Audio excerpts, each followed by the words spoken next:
आज बात करते हैं हनुमान जी के विवाहित होने की।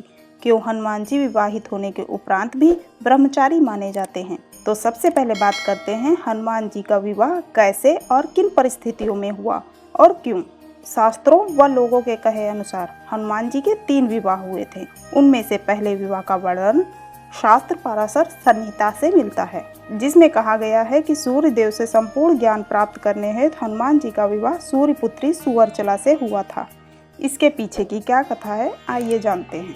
हनुमान जी ने भगवान सूर्य को अपना गुरु बनाया था। हनुमान जी सूर्य देव से शिक्षा ग्रहण कर रहे थे। सूर्य देव कहीं रुक नहीं सकते थे, इसीलिए हनुमान जी को सारा दिन भगवान सूर्य के रथ के साथ साथ उड़ना पड़ता और भगवान सूर्य उन्हें तरह तरह की विद्याओं का ज्ञान देते। लेकिन हनुमान जी को ज्ञान देते समय सूर्य देव के सामने एक दिन धर्म संकट खड़ा हो गया। वो धर्म संकट ये था कि कुल 9 तरह की विद्याओं में से हनुमान जी को 5 तरह की विद्याएं तो सिखा दी, लेकिन बची 4 तरह की विद्याएं। वो विद्याएं केवल किसी विवाहित को ही सिखाई जा सकती थी। तो वहीं हनुमान जी 9 विद्याओं को सीखने का प्रण ले चुके थे और इससे कम में वो मानने को राजी भी नहीं थे।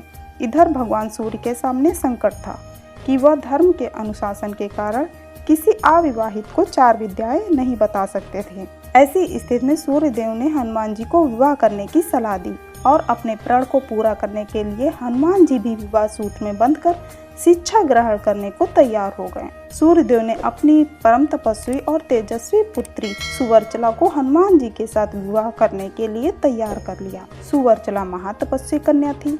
उसे भी विवाहित होकर गृहस्थ जीवन में बंधकर नहीं रहना था। और दूसरा, सुवर्चला इतनी तेजवान थी कि कोई साधारण इंसान या देवता सुवर्चला के समीप बैठ भी नहीं सकता था। सुवर्चला के समीप विवाह मंडप में हनुमान जी बैठे, क्योंकि वही एकमात्र थे जो सुवर्चला के तेज को सहन कर सकते थे। हनुमान जी और सुवर्चला ने शर्तों और जगत के कार्यों के हित हेतु विवाह कर लिया। विवाह उपरांत हनुमान जी ने अपनी शिक्षा पूर्ण की और सुवर्चला सदा के लिए अपनी तपस्या में रत हो गई। इस तरह हनुमान जी भले ही विवाह के बंधन में बंध गए हों, लेकिन शारीरिक रूप से वे आज भी एक ब्रह्मचारी ही हैं। पराशर संहिता में तो लिखा गया है कि सूर्य देव ने खुद इस विवाह पर यह कहा था कि यह विवाह ब्रह्मांड के कल्याण के हित हेतु हुआ है और इससे हनुमान जी का ब्रह्मचर्य भी प्रभावित नहीं हुआ। तो ये कथा रही हनुमान जी के प्रथम विवाह की। इसी के साथ शास्त्र पौम चरित्र के अनुसार हनुमान जी के दूसरे और तीसरे विवाह का विवरण मिलता है,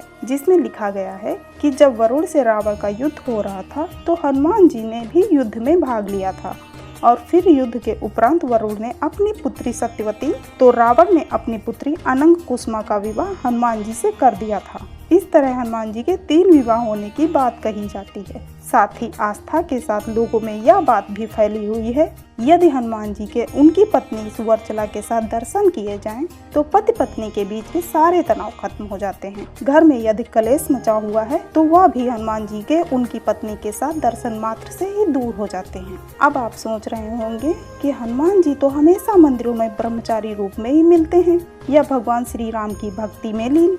ऐसे में हनुमान जी का उनकी पत्नी सुवर्चला के साथ दर्शन कैसे संभव है। तो आपको बता दें कि तेलंगाना के खम्मम जिले में हनुमान जी का बना मंदिर काफी मायनों में खास है, क्योंकि यहाँ हनुमान जी अपने ब्रह्मचारी रूप में नहीं बल्कि गृहस्थ रूप में अपनी पत्नी सुवर्चला के साथ विराजमान हैं, जिनके दर्शन करने से गृह कलेश, पारिवारिक तनाव व अशांति दूर होती है और पति पत्नी के बीच में सुख सौहार्द आता है।